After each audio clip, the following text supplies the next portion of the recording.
It's ornament time, which means it is time for the Scandinavian folded star ornament. It's a no-sew ornament. You can use it with fabric or you can use it with paper.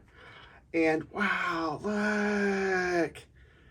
This is amazing. It's great family fun. So if this is your first time here, my name is Matthew of Mixed Domestic. This is an inclusive sewing and crafting space, which means that everyone is welcome here. So if that sounds awesome to you, don't forget to subscribe and then hit that bell to get notified anytime a new video of mine comes out.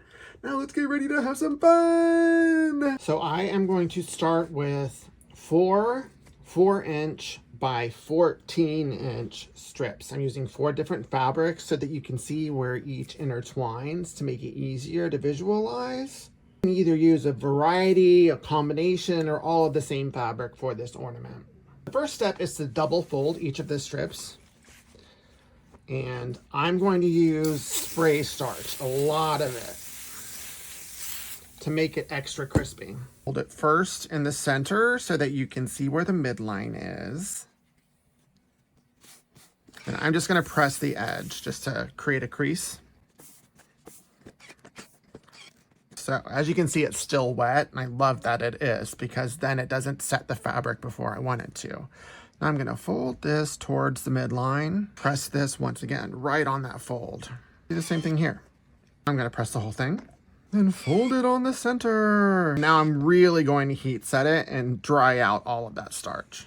Now that I've done one, I'm going to do the same to all 4. The next step is to fold and press these. And you're not going to fold it in half. You'll fold it to where there's 1.5 inches left over on the end. And one thing to note is that if you wanted to seal this or add some more stability, I did that with these two. With this one, I used Ultra Hold Heat and Bond so that this won't open. And I fused it in here and then pressed it. This one, I used a permanent fusible tape that wasn't as wide, and I pressed it. And I'm going to compare the look and feel of the 3 when I'm done. This one, however, has no fusible inside.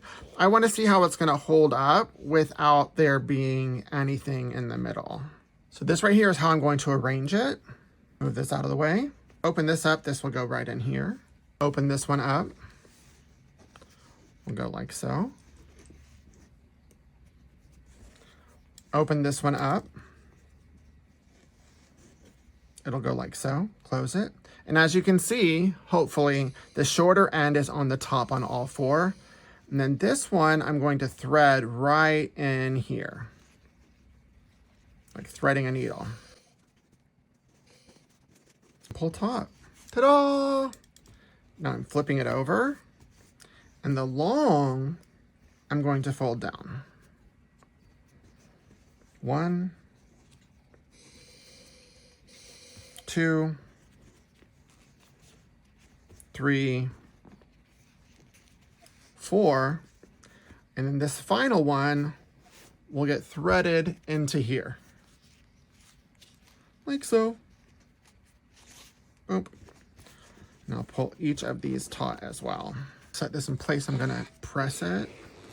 Now I'm going to start creating this. How that works is I'm going to fold this at a diagonal. Like so. Flip it. Fold it at another diagonal. Like so. Then I'm going to trim the excess to where it is right above the center line. And fold it over. Right here. To create that point. And then, right in here, I'm just going to stick that in there. And stuff it. Ta-da! I'm going to do this one now.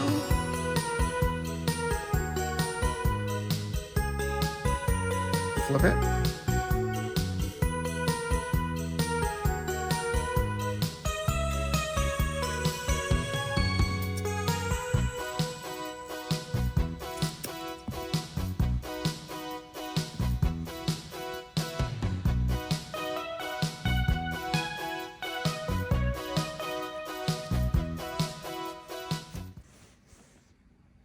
Keep going all the way around.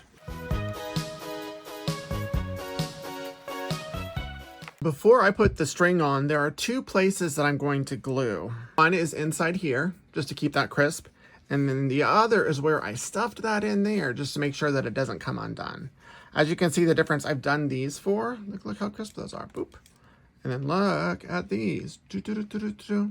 I have discovered this new application of Roxanne Glue Base It. This is a temporary glue, but I don't plan on washing it, so it's going to last as long as I want it to. It looks like lip gloss, but it's not. So I just want to make sure that this is positioned where I want it to where I can line this up and make that point as crispy as possible. And just take my glue inside there. I can go ahead and add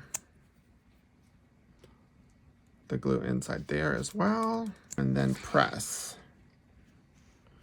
making sure it's in position. Ta-da! The final thing is to attach the thread. I'm using a waxed cotton that I'm using for a leather bag I'm working on, and then just find right in here. There's like that. You see that? I'm just going to attach it in there.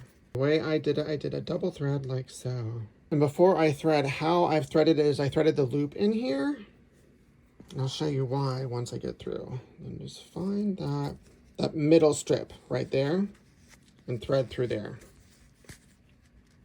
Ta-da! Remove the thread from the needle. And I'm going to take the loop and go over these two right here that ties it in place.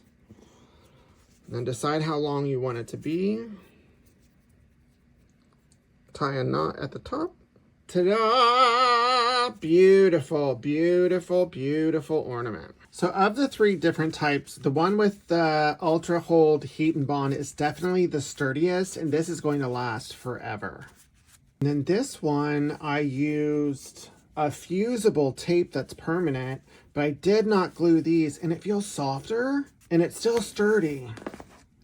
And then this one, I used glue here, and I did not use any fusible.